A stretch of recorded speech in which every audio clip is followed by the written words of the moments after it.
I've always said this when I was younger, and it's still kind of relevant today. I told myself that one of these days I want to have a conversation with someone from the Ku Klux Klan. Now, don't get me wrong, I love my black people and black first and all that other stuff, but I'm the type of person that when someone says like shit like Boozy said, or like someone that's like mentally ill, you kind of like I want to know why and their backstory of all this, of all what's happening. I was like, I think that's what interests me, and I think this is where this conversation or this little, okay, let's call it rant.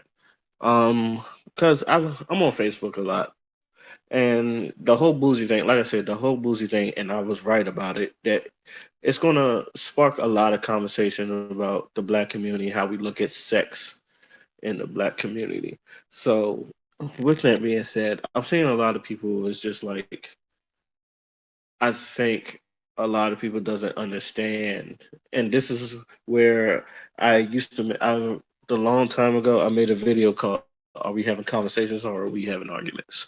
Now, the thing is, the basis of that is that I seen like when people disagree, instead of just trying to see where that person is coming from, we will bash them, and I've done it too, and I've done it, but at the same time, but and I try not to do it because it's like I feel like because even I know the argument doesn't go anywhere, but some people are just fucking ignorant, and like my patience, I'm my patience wears thin. I'm working on that, so bear with me. But even then, it's like you see a lot of people instead of just um trying to understand or at least get deep in the conversation. Like, the first thing they do is bash them. Now, the first thing I don't do, I don't bash them at first. I try to get something out of them, but a lot of them don't really have answers of what they're saying. And then when you tell them like you're not really having answers, nor do you answer your question, people just you can tell they get frustrated too, and then they'll start name calling on the basher, and then that's where I start doing it too. It's like if you do it, then I'm going to go low with you. That's why I agree. That's why I'm one of people is like, oh no, we need guns because if they're shooting on our own people, then we need guns. We need to because if they try to fuck with us and fucking back, I feel like, uh, you know what? That's another rant. But I had to get into two. One of the things I've seen is like two arguments. A lot of people is just like if like it was basically a long list of things where oh you so and so said this block, so and said this block. And it's like okay, so you're not so basically what you're saying is you're not trying to understand the person where they're coming from and all that stuff. You're just gonna and this is and like to recap the boozy thing. I don't agree with what he said. That is sexual assault. That is pedophilia. But has anybody ever asked them, why do you feel this way? And I don't even think because I don't think Boozy ever asked him, yo, why do you feel this way? Like, why do you feel like what is your stance on homosexuality? Like, I don't think nobody really asked him what's his stance on homosexuality in detail. Like, we know he ain't for it. We see that he's not for it. But anybody ask him, yo, what's your stance on homosexuality in detail? And if he could explain it in detail, you would probably get it. Now, you don't have to agree with it because I'm not telling you to agree with things. Because even when I go to if I'm talking to a class, I'm pretty sure he's going to say a bunch of shit that I'm not going to agree with. But I still want to know where he came from and all that stuff and have a conversation with him. Maybe I could be the one nigga that could change his mind and maybe he'll see this look on black people. That or he'd be like, oh, you're not body, not the mother niggers. Either or. But that's one of the things where I want to have a conversation. Now, I've been the type of dude that I work with people I don't like, but we have a common goal. It's just like we want to go home to our families and get shit done. So, all right, we need to do this. If we could work as a team, we need to do this. We go home. I've been in that situation. That's kind of like what the military was about. You're going to be around people you're not going to like, but you have one common goal, and y'all got to work as a team to work on a common goal. That's one thing the military teaches you. Um, I feel like we need to have that type of thought in the military, not in the military, in the black community, is that maybe we should understand each other and maybe because a lot of people say Boozy needs jail. Now, Is it a jailable offense? Yes, it is. If he goes to jail, he does deserve to go to jail. But and I've been saying this, like when it came to Jesse Smollett, I said Jesse Smollett didn't need jail. Boozy don't need jail. Jail doesn't fucking work. He needs therapy because I feel like, and I feel like a lot of people, and especially Charlamagne and God, okay, we feel like jail doesn't really work because you don't really recall once you did. A lot of people that go to jail don't really recall on what they did. They just find new ways to not get caught. And some people don't learn their fucking lessons. That's why they go back the fuck in. Like we seen people like they get out of jail and then they go back doing the same shit. And they go right the fuck in. Some of them may change their life, but they end up going back in. Now that might be because of the system of white supremacy. That's probably because you're in the system and all that other stuff. That I'm not counting that out. But at the same time, you see it too much where it hurts our people. Now, what I said, like one of another conversation, and this is what I hate because I know I said this in the phone. Like I hate when people use hip hop as a scapegoat. It's like you see how these men and all this misogyny and all this stuff, and you just blaming hip hop and all that stuff. I was like, bro, why? And my whole thing is why it seems like you're using hip hop as a scapegoat. And he was talking about how all these mainstream sounds is just like brainwashing the kids. And I was like, I said, first things first, where you getting your music? And this is my simple question was, where you getting your music at? What are you listening to? Because if you want to talk about misogyny, there's misogyny in pop. I feel like there's misogyny in rock and roll. Cocaine, rock and roll. You can talk about a bunch, especially 80s rock. There's a lot of misogyny. Girls, girls, girls, and all the other shit. Niggas talking about. You want to talk dance hall? Dance hall is all about fucking. If they're not talking about killing gay people, they're talking about fucking.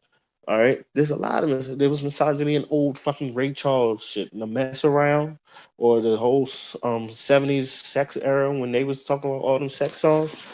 This to me is like misogyny, and then there's like disrespectful lines to women everywhere.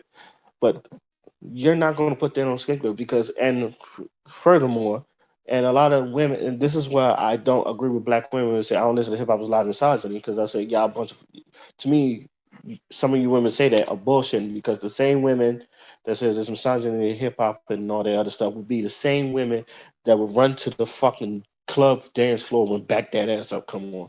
And trust me, I've seen it. And I have no problem with back that ass up. Trust me. But when you hear that doom, doom, doom, doom, doom, them girls are going to the dance floor, they getting in position and they about to shake their ass. And the first lines is, "Girl, you looking for some ass here? Your ass here make a nigga spit his cash here, his cash here. All right, girl, you look good. Once you back that ass up, it's like girl, you are looking good. Can you back that ass up, please? All right, so so to me, when women say there's a lot of, they always feel as a black woman, this is it's like missing with that bullshit. As, so anyway, so in conclusion, I feel like, and this is one of the things I don't like about this generation. I don't feel like we're trying to understand each other. I feel like, or at least, all right, try when we see a problem, we're to at least try to fix it.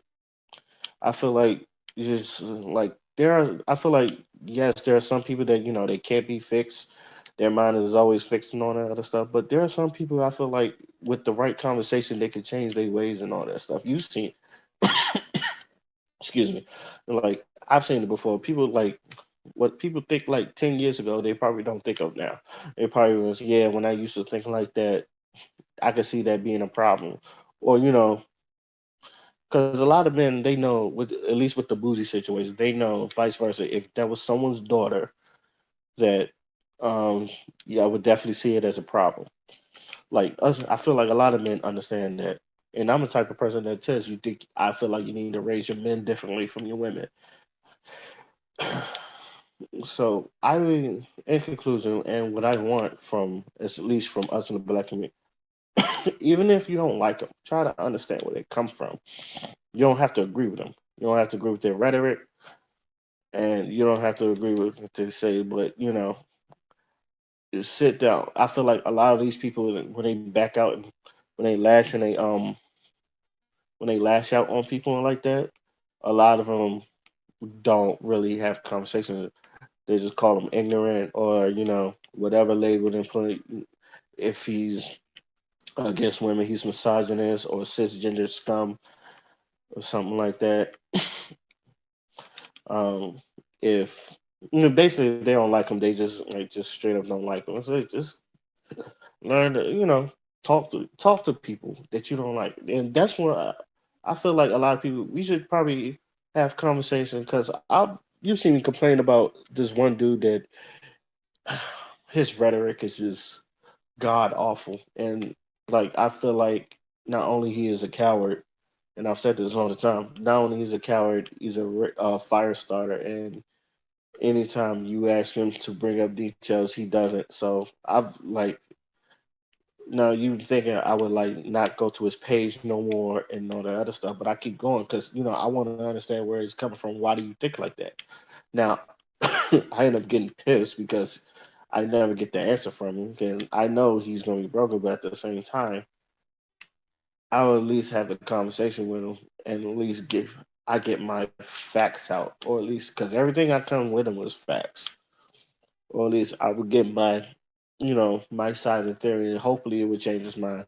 It doesn't, but sometimes I guess that's the optimistic person in me. So, in conclusion, you know, even if you don't like him, like try to. You may not even agree with what I said. Uh, have a conversation with them. See where it comes out. Maybe they might, maybe you might learn something. Especially if you learn something about them, because a lot of these people they need help. And one thing I would say, jail doesn't work. Sometimes I feel like a lot of people need therapy. And this is coming from a person I've had a lot of conversations with motherfuckers, and a lot of them motherfuckers, man and female, they just fucked up in their head mentally. That's and some of them just like really it's like you want to pray for them, and you just like you hope they get the help they can get. And I tell people all the time, I'm no therapist, but I hope, but I will point you to a therapist because some of y'all need help. So with that being said, my name is Oskino Fly, and I'm out.